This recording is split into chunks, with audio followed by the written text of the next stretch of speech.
Da li je moguće da je neko još 1875. nacrtao mapu ekonomskih ciklusa čak do 2059. godine? Ovu kartu je napravio Samuel Werner nakon velike krize još 1873. godine. Pokušao je da nađe obrazac kako se panike, bumovi, padovi kreću u ciklu sekcija, a predstavlja godine panike i velikih padova.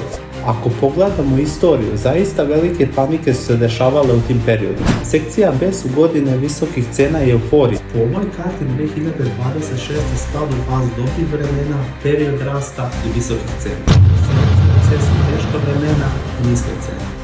Ovo je faza kada se stvara bogatstvo, kupuje se kada je strah najveći. Važno je razumeti, ovo nije proricanje budućnosti, ali ciklus je postoji. Ako pogledamo američko tržište nekretnina, cene su na istorijskom maksimumu kao 2006. pred veliku krizu. Pametan investitor ne pokušava da pogodi dno.